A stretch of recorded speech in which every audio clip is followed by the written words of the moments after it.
मैं डॉक्टर संजू गर्ग, सहायक आचार्य संस्कृत, राजकीय महाविद्यालय बहरोड, आप सभी का अपने वीडियो में स्वागत करती हूँ। हम विदुर नीति के 34वें अध्याय का अध्ययन कर रहे थे और 40 पद्य तक की व्याख्या हमने हमारी पूर्व वीडियो में की थी। आज हम इस वीडियो के अंतर्गत 41 से लेकर 46 पद्यों का अध्ययन करेंगे। न कुलं व्रतहीनस्य प्रमाणम इति मे मतिः अन्तेषु अपि हि जातानां व्रतम एव विशिष्यते। इस पद्य के अंतर्गत महात्मा विदुर राजा धृतराष्ट्र को कहते हैं कि व्यक्ति के उच्च कुल में जन्म लेने मात्र से उसकी श्रेष्ठता सिद्ध नहीं होती है। उसके कर्म, उसके आचरण और उसके व्यवहार से ही वह श्रेष्ठ बनता है। तो न कुलम व्रतहीनस्य प्रमाणम इति मे मति।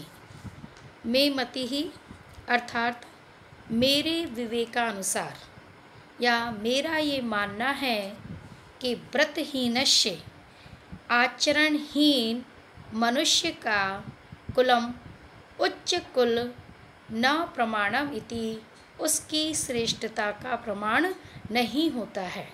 अर्थात उसने श्रेष्ठ कुल में जन्म लिया है किंतु उसका चरित्र उत्तम नहीं है, उसका कार्य व्यवहार श्रेष्ठ नहीं है, तो वह व्यक्ति श्रेष्ठ नहीं माना जा सकता। अन्तेषु अपि हि जातानां व्रतम एव विशिष्यते।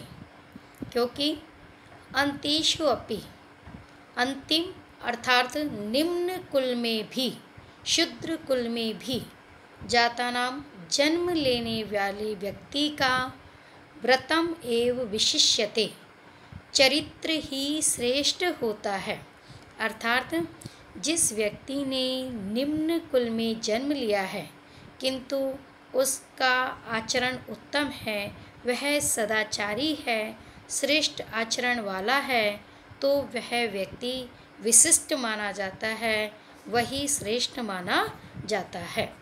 अर्थात व्यक्ति की पहचान उसके कुल से नहीं, उसके आचरण से, उसके उत्तम व्यवहार से होती है।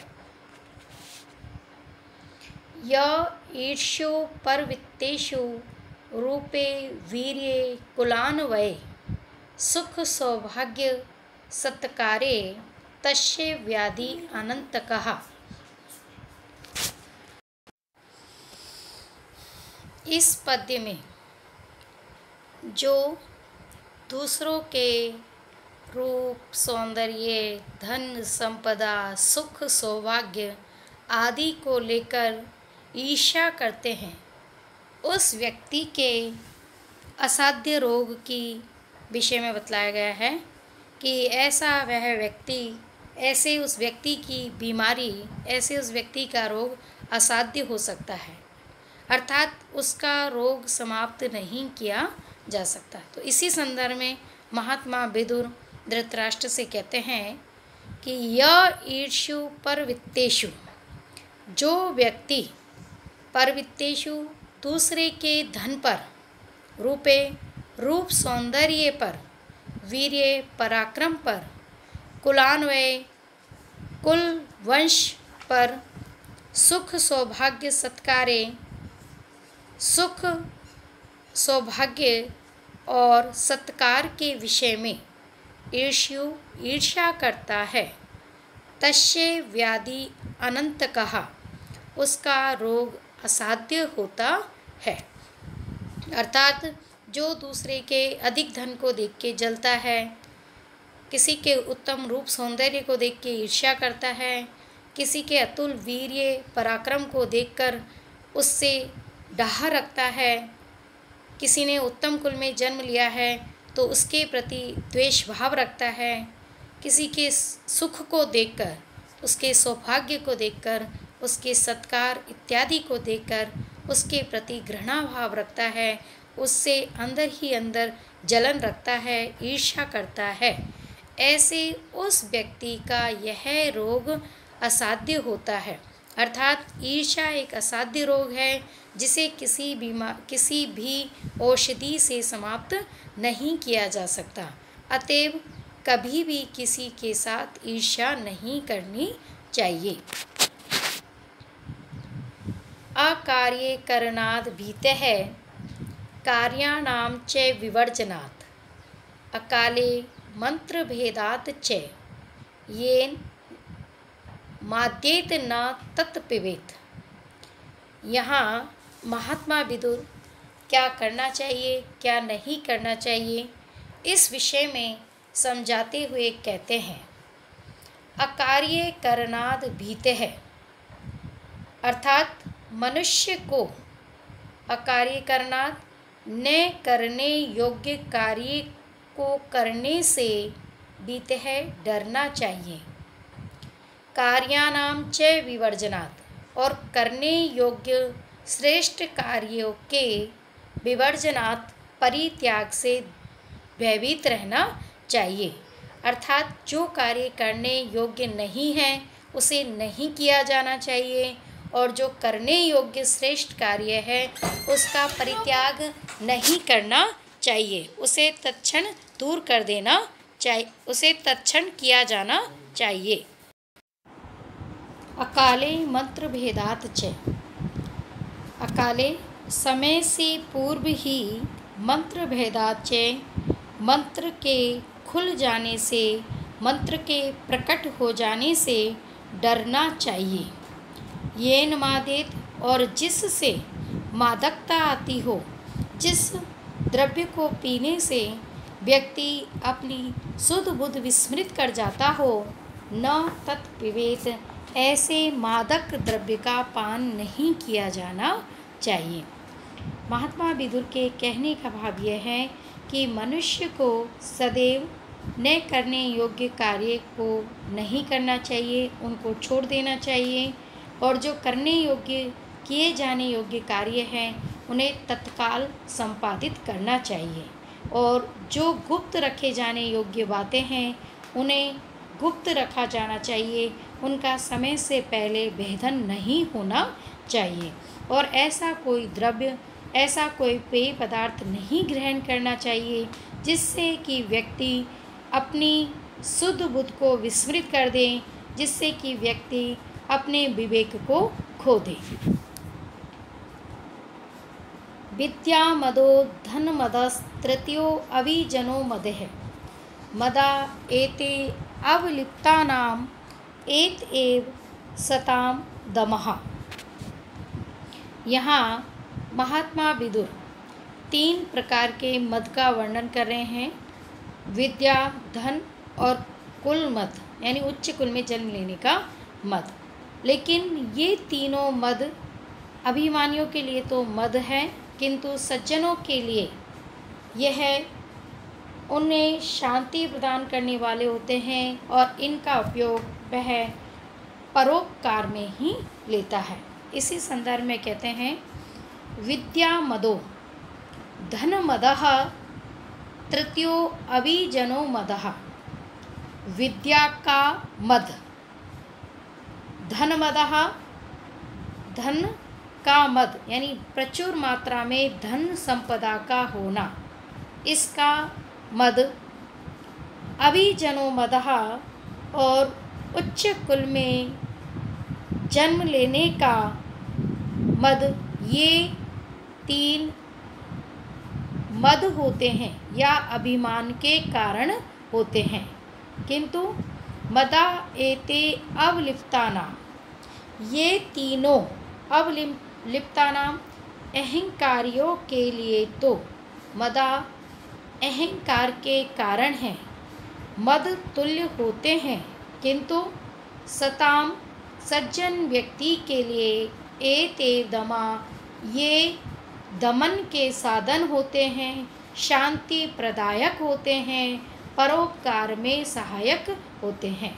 अर्थात विद्या सज्जन पुरुष दूसरों को प्रदान कर कर्तव्य के विवेक से युक्त होकर उसका लोगों की सहायता में जन सुधार में कार्य लेते हैं।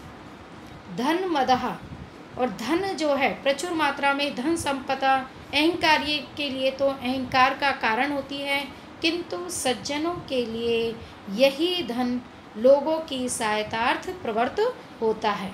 वैसे ही उच्च कुल में जन्म लेना अहंकारियों के अहंकार का कारण होता है, जबकि सज्जनों के लिए उच्च कुल में जन्म लेना केवल शांति का ही साधन होता है।